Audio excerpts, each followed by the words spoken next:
올해 국내 바이오 기업의 기술 수출 규모가 역대 최대를 경신할 것이란 전망이 나오고 있습니다. 하반기에는 리가켄 바이오의 대규모 기술 수출과 ABL 바이오의 임상 1상 결과 발표가 기대를 모읍니다. 또 난치성 질환 치료제 개발 기업 앞타 바이오 역시 글로벌 기술 수출 논의가 본격화하고 있는 것으로 확인됐습니다. 네, 바이오 업계 출입하는 이서우 기자와 알아봅니다.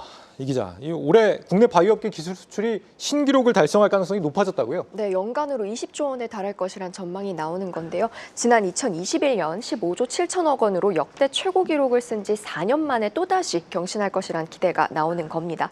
이런 관측이 나오는 건요, 이 국내 기업들이 하나의 신약 후보 물질이 아니라 이 신약을 여러 개 만들 수 있는 플랫폼을 갖고 있기 때문입니다. 올해 상반기 수출된 기술 9건 중에요, 3건이 플랫폼 기술이었는데요. 뇌 약물 전달 플랫폼, 피하 주사 제형 변경 플랫폼, 그리고 항체 약물 접합체 ADC 플랫폼 등 기존의 기술들이 아니라 정말 고도화된 그런 차세대 기술에서도 우리 기업들이 글로벌 시장에서 인정받고 있습니다. 실제 올해 성과 중에 가장 큰 규모의 기술 수출 계약은요, ABL 바이오와 알테오젠 둘 다 플랫폼을 보유한 바이오텍이지 않습니까? 여기에서 나왔습니다.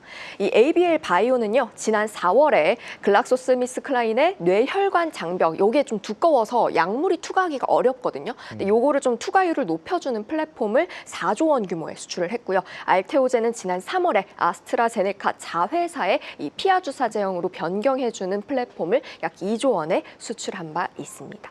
이 글로벌 대형 제약사들이요, 이렇게 국내 기업으로부터 기술을 적극 사들이는 이유가 있습니다. 이 한국과 중국, 일본 등 유망한 바이오텍에서 도입한 신약 후보들의 성공 확률이요, 제약사들이 자체적으로 개발한 신약 후보들보다 약 3배 더 성공 확률이 높았다, 이런 결과가 있었기 때문입니다. 네. 특히 글로벌 제약사들의 경우에 전임상 등 초기 연구 개발부터 투자를 하기보다 계약금과 단계별 기술료를 지불을 하고 외부 바이오텍에서 사들이는 게 비용을 고려하면 더 효율적이라는 판단을 내리고 있는 겁니다. 뇌혈관 장벽이 두꺼웠군요. 오늘 네. 처음 알았습니다. 지금 ABL 바이오의 이 뇌혈관 장벽 전달 플랫폼, 이게 국내에서 두 번째 기술 수출이어서 그때 한번 크게 맞습니다. 인기를 끌었지 않습니까? 네. 근데 여기 하반기에 기대할 만한 이벤트가 또 있다는 거예요? 네, 그러니까 연내 요거 관련해가지고 임상 1상 결과 발표가 예상되는 부분이 있거든요. 네. 말씀 주신 이 플랫폼 그랩바디 플랫폼을 적용을 해가지고 사노피와 현재 공동 개발 중인 파킨슨병 치료제가 있는데요. 요게 임상 1상 결과가 연내 발표될 거다, 이런 관측이 나오고 있기 때문입니다. 이 그랩바디 B에 대해서 조금 설명을 해드리면요, 이 뇌혈관 장벽을 뚫고 약물 투과율을 높여주는 방식인데 요게 세계 최초 방식이라고 합니다. BBB 셔틀 플랫폼이라고 불리는데요. 이 기존 치료제보다 부작용 없이 투과율만 높였다는 점에서 글로벌 업계의 기대감을 한몸에 받고 있습니다. 이번에 공개되는 데이터가 예상대로 좋다면요, 이제 사실상 치료제가 없었던 치매 같은 이런 퇴행성 뇌질환 영역에서 ABL 바이오가 글로벌 선두주자가 될 수 있습니다. 여기에 따르면 이제 ABL 바이오의 플랫폼을 적용을 해서 뇌질환 신약을 만들려는 이 글로벌 제약사들의 협력 제안이나 기술 도입이 잇따를 것으로 관측되는 이유입니다. 실제로 이상훈 ABL 바이오 대표는요, 계약을 체결한 GSK나 사노피뿐만 아니라 다른 파트너사들과 충분히 비즈니스 가능성이 열려 있다면서 기술 수출 논의도 일부 진행 중에 있고 또 올해 안에 추가 딜이 이뤄질 가능성이 있다고 자신했습니다. 이런 플랫폼 기업들이 특히 주목을 받는 이유가 한번 후보 물질 개발해서 그냥 기술 수출 한번 하고 끝나는 게 아니라 지금 플랫폼 특허를 사용할 수 있는 권리를 파는 거라서 여러 기업들하고 계약이 가능하다, 이런 거 아니겠습니까? 네, 맞습니다. 알테오젠이 타진하고 있는 계약이 또 있는데요. 글로벌 제약사들이 이제 요즘에 차세대 항암제로 불리는 이 ADC를 정맥 주사에서 피하 주사로 바꿔주는 내용의 이런 계약을 좀 타진하고 있는 것으로 알려집니다. 네. 앞서 알테오젠은 일본 다이이치 산교와도 이 ADC 항암제 1위, 글로벌 1위인 에너투를 피하 주사로 개발을 하고 또 향후에 상용화하는 독점 계약을 맺은 바 있죠.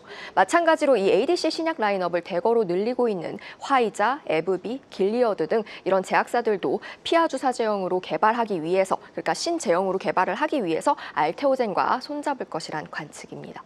또 주목해야 할 건 이 ADC 강자죠. 리가켄 바이오가 ADC 신약을 만드는 플랫폼을 가지고 있는데 이 플랫폼뿐만 아니라 이 플랫폼으로 만든 여러 개의 신약 후보 물질을 다 묶어서 이른바 패키지 딜을 추진을 하겠다고 밝혔거든요. 네. 그러니까 요게 지금 이렇게 되면 규모가 훨씬 더 커집니다. 그래서 최근에 김용주 리가켄 바이오 대표가요, 글로벌 빅파마와 관련 논의를 이미 시작한 상태라며 계약 규모도 단일 후보 물질이나 플랫폼을 개별적으로 수출하는 것보다 더 클 것이라고 밝혔습니다. 또 여기에 더해서 영국 익수다와 이 중국 시스토니 사간 리가캠으로부터 사들인 이 엔허투 2차 이 신약이 있는데요. 요게 1위인 엔허투 2차 치료제가 될 가능성이 높아지면서 제3자 기술 수출까지 노릴 수 있다는 그런 가능성이 열리고 있습니다.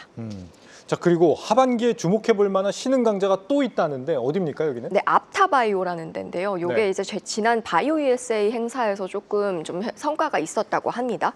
최근 바이오 USA에서 이 난치성 고형암 치료제나요. 또 그리고 당뇨 합병증 치료제와 관련해서 총 25건의 미팅을 진행을 했다고 합니다. 한국경제TV 취재 결과 이 미국과 유럽에서 각각 상위 10위 안에 들은 이 제약사들 5곳이 관련해서 이제 논의 대상에 포함된 것으로 나타났습니다.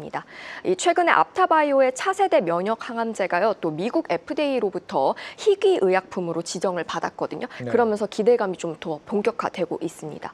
이 FDA 희귀 의약품 지정을 받으면요, 이 희귀 난치성 질병이나 생명을 위협하는 이 질병 치료제의 개발과 허가를 정부적으로 그러니까 지원을 빠르게 해주는 겁니다. 이렇게 되면 이제 apta바이오가 이 신약을 상용화하게 되면 이후에 7년간 시장 독점권이나 또 FDA 심사 비용 면제, 뭐 임상 보조금 지원 이런 다양한 혜택을 받게 됩니다. apta바이오 관계자는 파트너사별 수요나 적응증별로 시장성 등을 고려를 해서 현재 다양한 협력 방식을 논의하고 있다고 밝혔습니다. 네, 하반기 기대해 볼 만한 바이오 기업들 소식 산업부 이서우 기자와 알아봤습니다.